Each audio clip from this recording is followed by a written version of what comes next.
Jadi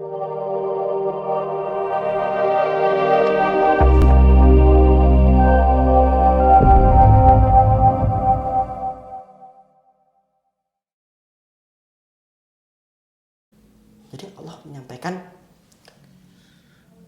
supaya kaum muslimin itu bersiap-siap, benar-benar bersiap-siap. Bukan siap-siap kita beli logistik dan sebagainya yang banyak ya. Itu puasa dan sebagainya itu. Bukan hanya itu, tapi lebih daripada itu. Dari sisi ruhiyah juga, dari sisi iman dan sebagainya. Supaya kita itu benar-benar siap. Dan kita bisa konsisten nanti dalam Ramadan. Gitu. Itu sih idealnya.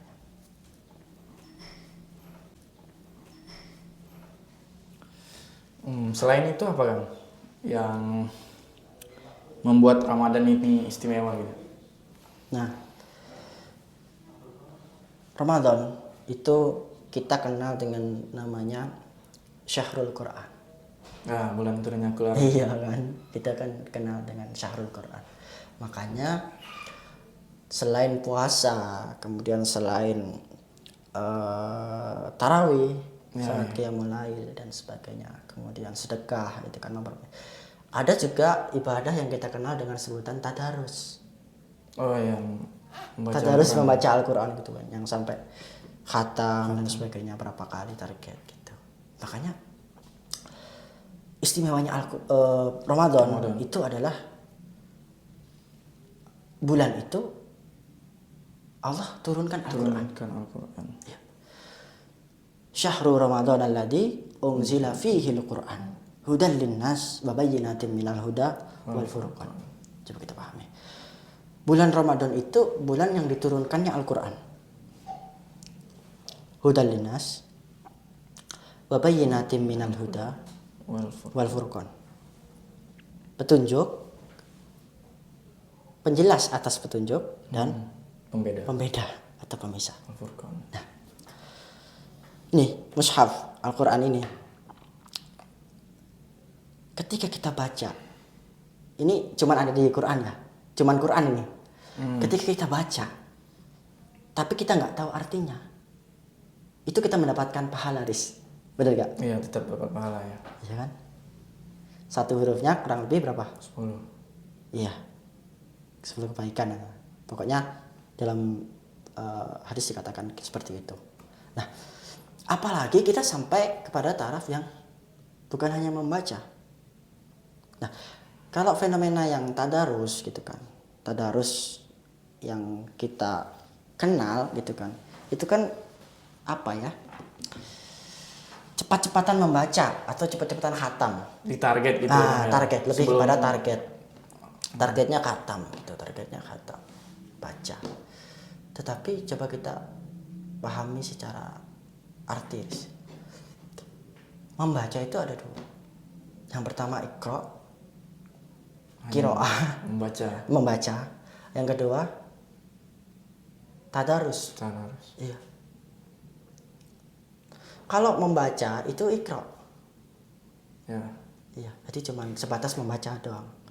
Tetapi kalau tadarus itu kan dari kata yadarosa, itu kan, itu bukan sebatas membaca aja. Itu. Maka di momen Ramadan itu Allah turunkan Al-Quran. Allah ada tiga mau yang tadi, petunjuk, penjelasan atas petunjuk dan pembeda. Gitu. Nah, jadi harus ada yang berbeda, Riz, di Ramadan. Kalau kita di hari-hari bulan biasanya kita cuma membaca, gitu, maka di Ramadan ini kita harus sampai kepada memahami. Iya. Mentadaburi ya. Ya, mentadaburi. Sehingga karena apa? Karena ada huda. Tunjuk. Iya, ada huda. Huda itu kan jamak dari kata hidayah. Kalau hidayah kan singular ya, tunggal. Kalau huda itu jamak. Sama panggilannya itu kan sebagai mukmin. Orang-orang yang beriman. Jadi jamak. Maka nanti akan nyambung. Nah, gitu. Jadi Allah petunjuk tuh gini, Riz. Bayangin antum kan misalnya pertama kali datang ke Jakarta naik apa dulu? Saya waktu itu merantau naik pesawat. Naik pesawat ya. Ya, pesawat. Atau mungkin gini lah. Ada bule orang mana ya? Orang Eropa lah. Orang Eropa gitu ya. Yang dia nggak bisa bahasa Indonesia. Ya. Gitu. Dia datang ke sini sampai ke Jakarta. Dia punya tujuan mau ke Tangerang. ya ke Tangerang. Nah, padahal sebenarnya dari Jakarta ke Tangerang itu sudah ada plangnya kan. Ya udah Udah ada petunjuk gitu kan. Rambu-rambu. Jakarta ke Tangerang lewat Daan Mogot gitu. Di situ lurus kemudian Tangerang berapa kilometer lagi. Tetapi karena si bule ini nggak ngerti bahasa Indonesia gitu, maka petunjuk yang sudah ada itu nggak bisa kepada dia, nggak bisa menjadi petunjuk. Gitu. Iya. Gitu. Sehingga apa yang terus harus dilakukan? Ya mau nggak mau bertanya. Iya. Kalau belajar kan lama gitu. Dia harus belajar. Kecuali dia punya keinginan untuk di sini lama. Gitu. Jadi harus bertanya kepada Orang yang tahu. Iya, orang yang tahu Tangerang gitu. Nah, itulah petunjuk yang Allah mau. Sehingga pesan-pesan Allah di dalam Al-Qur'an itu bisa sampai kepada kita. Bisa menjadi petunjuk bagi kita. Itu. Nah, itulah nanti bedanya orang-orang yang beriman, yang punya motivasi ketika dia menghadapi Ramadan dengan orang-orang yang mungkin ya orang fenomena gitu lah, Riz. Apa yang sudah kita pahami ya, mereka yang gak puasa, mereka yang biasa aja dan sebagainya itulah. Gitu. Selain Ramadan itu sebagai bulan turunnya Al-Quran, ada lagi saya pernah dengarkan itu bulan Ramadan itu penuh ampunan gitu. Maksudnya itu gimana kan? Nah iya, jadi Anda sepakat sama antum. Jadi bulan Ramadan itu bukan hanya di awal, bukan hanya di tengah, bukan hanya di akhir, tapi seluruh harinya itu adalah penuh ampunan. Maghfirah ya kan? Iya, penuh maghfirah. Nah, ini kata Ibnu Qayyim ya. Saya mengutip dari perkataan Ibnu Qayyim. Jadi Ibnu Qayyim itu mengibaratkan tahun itu sebagai Nabi Yakub alaihissalam. Dan satu tahun itu kan ada berapa? 12 bulan. 12 betul? ya. Benar. Ada 12 bulan ya. Nah, kemudian Nabi Yakub itu anaknya kan 12. Ya. Betul nggak? Nabi Yakub itu anaknya 12. Dan kemudian termasuk Yusuf ya. termasuk Yusuf, Benyamin dan segalanya. Dan kemudian Ramadan itu sama Ibnu Qayyim diibaratkan sebagai Yusuf alaihissalam. Nabi Yusuf. Jadi Nabi Yusuf itu pernah berdoa, Riz. Kan kita tahu ya perlakuan saudara-saudaranya kepada Yusuf itu seperti apa ya, sampai dizolimi itu kan, dimasukkan ke dalam sumur dan sebagainya gitu. Tapi Yusuf itu, Nabi Yusuf alaihissalam itu ternyata berdoa kepada Allah di dalam surah Yusuf ayat 92 itu. Yaghfirullahu lakum, potongan ayatnya.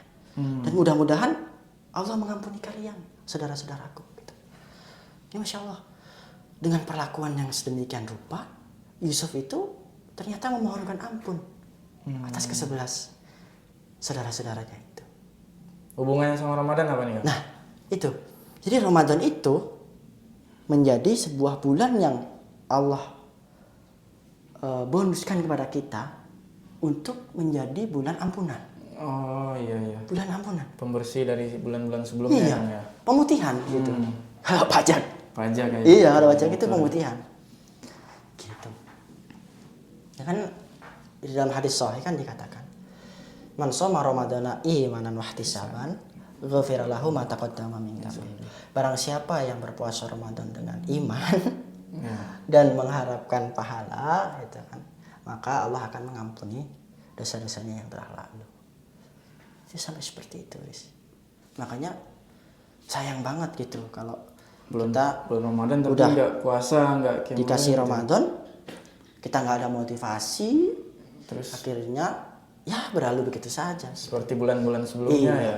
bulan-bulan sebelumnya. Bahkan Padahal kita lebih ini menganggap Ramadan itu sebagai apa sih, beban doang Beban. gitu dan sebagainya gitu ya.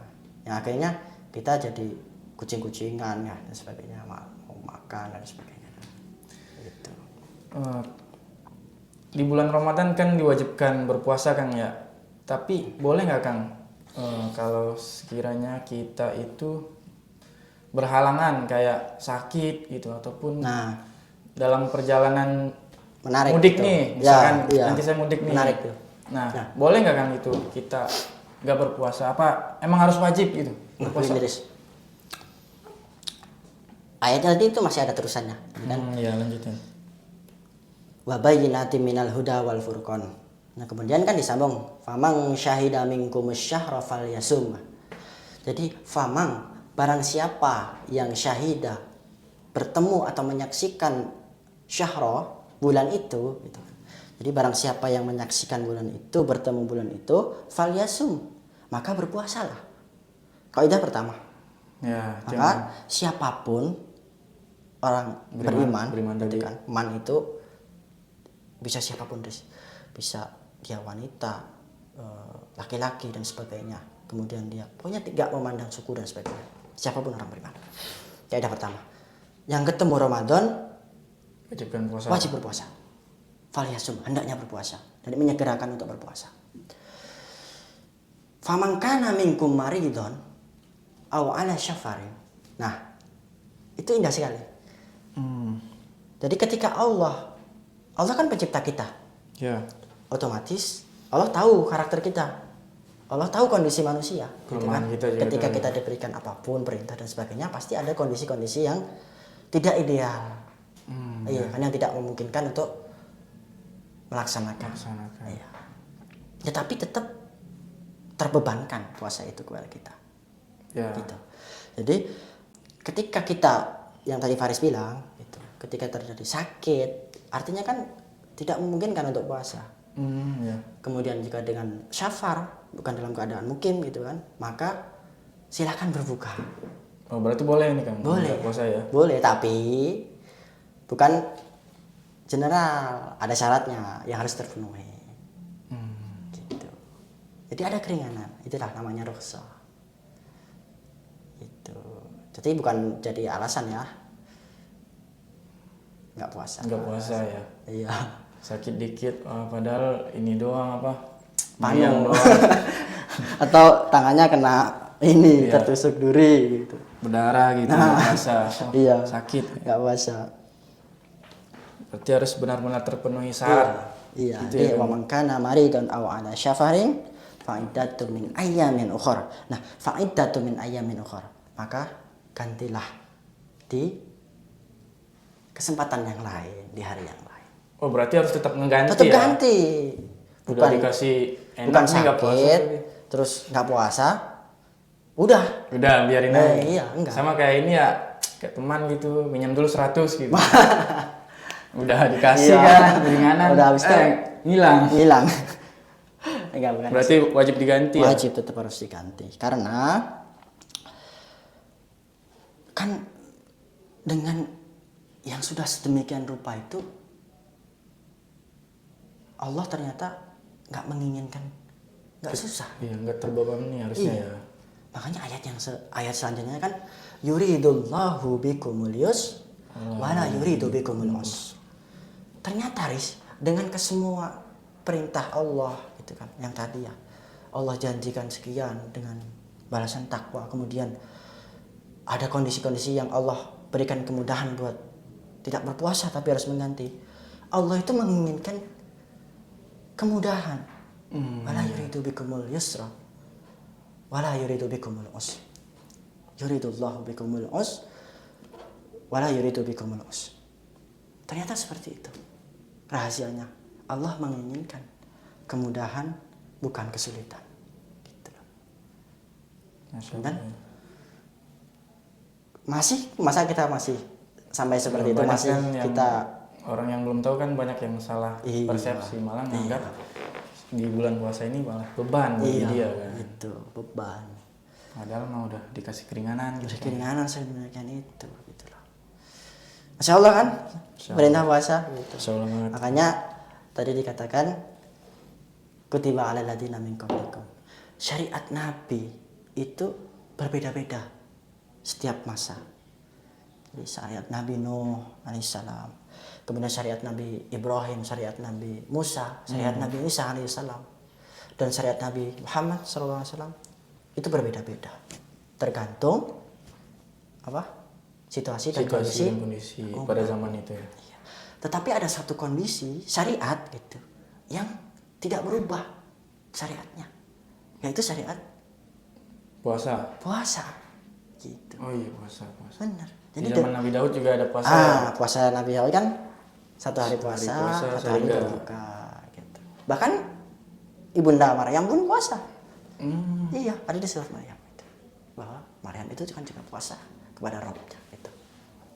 Tapi nanti mungkin teknisnya saja berbeda gitu kan. Kalau umatnya Nabi Muhammad berpuasanya 30 hari selama Ramadan. Dari penjelasan yang sangat rinci tadi berarti ya emang kita sebenarnya udah dikasih keringanan ya kan. Iya. Nggak ada alasan lagi ya buat Betul. ya mokel lah di siang hari gitu. Iya. Kan sekarang trennya mokel tuh. Iya. Berangkat Mokel puasa. bersama. Iya. Terus ada yang posisi di mana? Warteg depan nih. OTW langsung kan. Oh iya. Ada tuh teman saya kan kayak gitu kan. Tapi antum gak ikut-ikutan kan? Enggak lah. Alhamdulillah. Iya. Nah itu makanya ayatnya walitukmilul iddah. Jadi kan setelah Allah kasih keringanan, yuridullahu bikumul yus, maka walitukmilul iddah. Maka sempurnakanlah bilangannya gitu.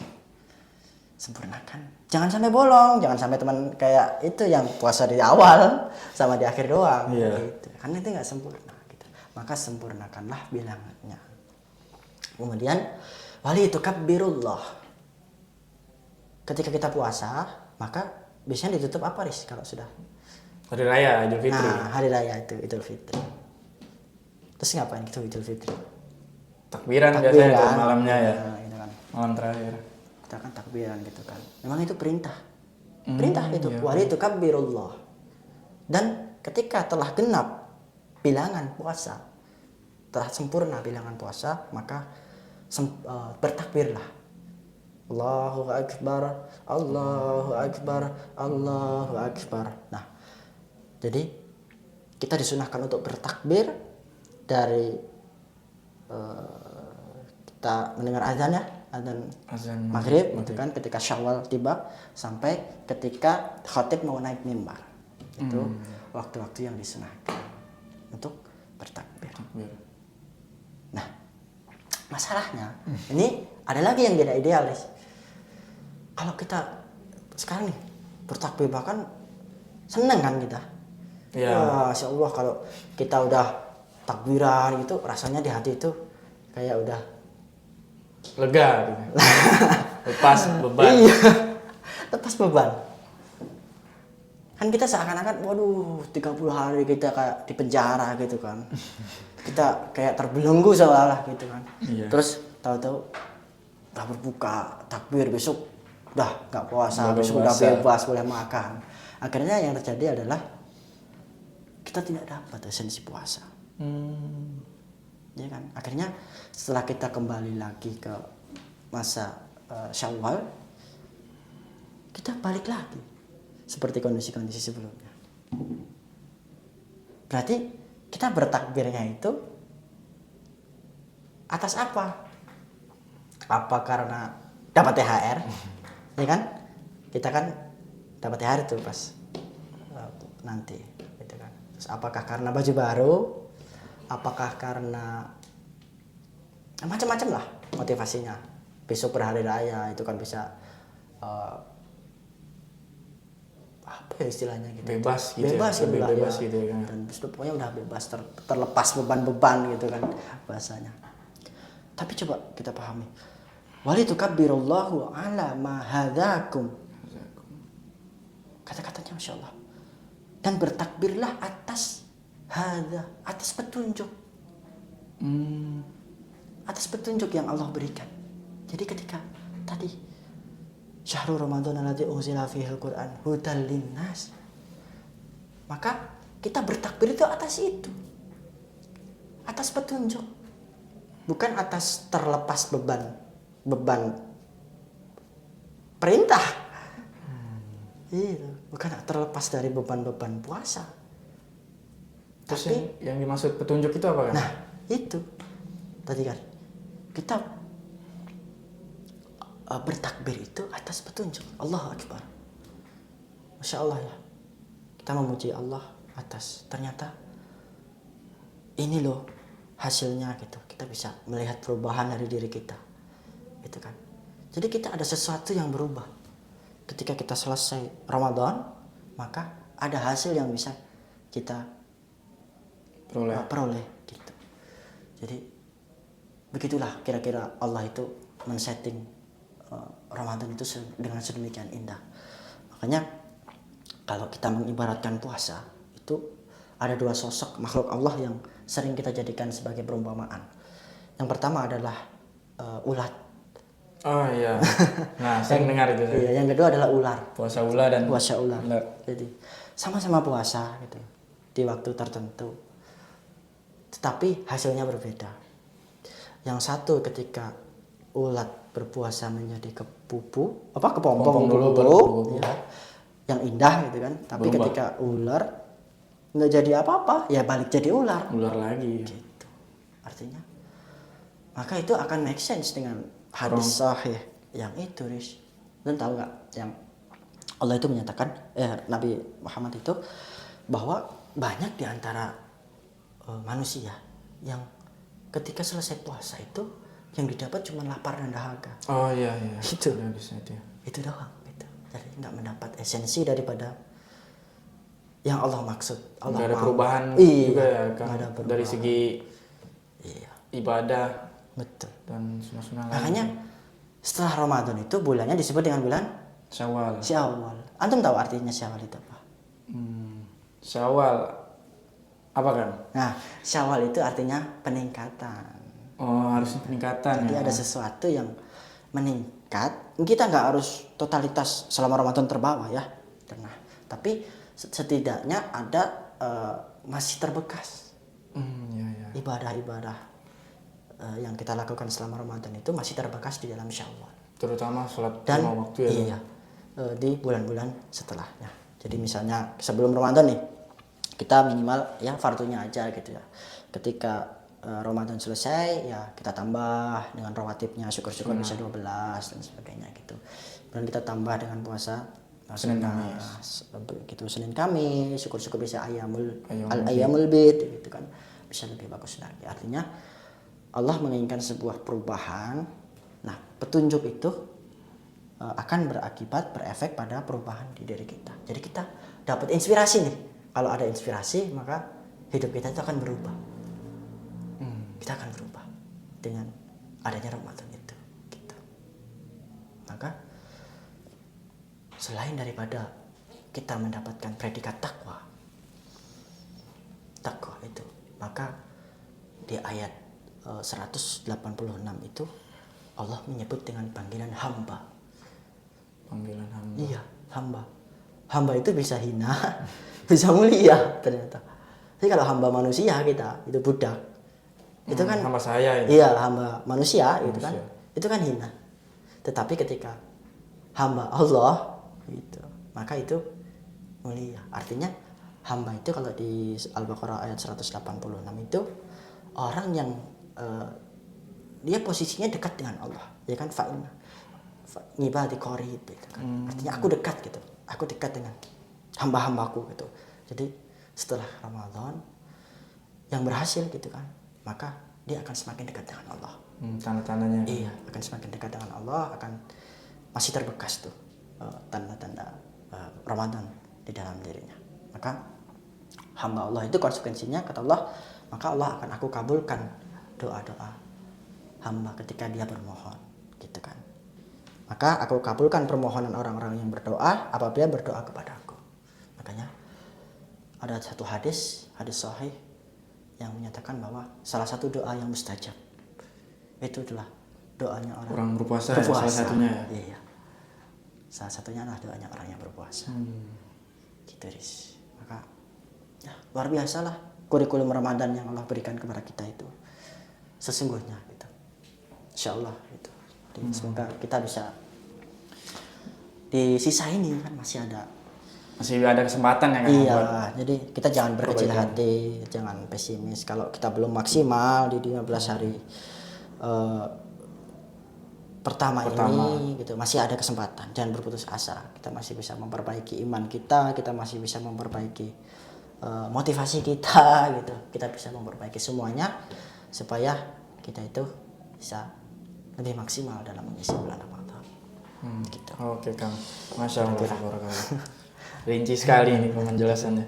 Ya jadi menurut catatan saya kesimpulannya yaitu ternyata apa yang menjadi problematika umat saat ini yaitu akibat belum memahami ya Kang ya esensi ataupun tujuan bulan Ramadan itu sendiri. Sehingga kebanyakan dari kita menganggap bahwa Ramadan itu biasa saja atau bahkan seperti bulan-bulan sebelumnya. Iya, bahkan beban. Ya, bahkan menganggap seperti beban gitu. Dan kemudian ketika kita sudah benar dalam memahami bulan suci Ramadan ini, melaksanakan perintah-perintah Allah yang mungkin merasakan manfaat yang luar biasa ya, bisa menjadikan kita menjadi orang yang meningkat baik dari segi ibadah wajib ataupun sunnah-sunnah. Iya. Benar nggak? Itu artinya meningkat takwa. Jadi seperti yang Allah firmankan dalam surah Al-Hujurat ayat 13 gitu kan. Itu inna akramakum indallahi atqakum. Jadi sesungguhnya orang yang paling mulia di sisi Allah adalah orang yang takwa. Jadi kurikulum Ramadan itu seolah-olah ingin memberikan kenaikan derajat lah kepada kita gitu, kepada orang-orang yang beriman itu dengan adanya Ramadan itu. Jadi begitu. Makanya ayat 185 itu disebut ditutup dengan kalimat yang sangat indah, wala'allakum tashkurun gitu. Dan mudah-mudahan kalian itu bersyukur. Maka tidak lain dan tidak bukan yang bisa kita syukuri adalah nikmat Allah. Makanya isinya Ramadan itu semuanya adalah nikmat Allah. Bukan beban. Itu ya. Jadi harus kita nikmati karena memang Ramadan bisa kita nikmati harusnya. Iya. Allah Subhanahu. Ya, demikian teman-teman bincang-bincang dan ngobrol-ngobrol kita terkait tema podcast pada sesi hari ini yaitu Ramadan berkah bagi kaum yang beriman. Ya, terima kasih juga Kang Ilham telah meluangkan waktunya untuk mengisi acara yang ya bisa dibilang banyak manfaatnya ini ya Kang. Insyaallah. Jangan lupa teman-teman buat follow juga akun YouTube FRM dengan namanya Forum Remaja Muslim. IG juga Forum Remaja Muslim. Sampai jumpa di podcast selanjutnya. Tetap pantau. Billahi fisabilil haq, fastabiqul khairat. Wabillahi taufiq wal hidayah. Assalamualaikum warahmatullahi wabarakatuh. Waalaikumsalam warahmatullahi wabarakatuh.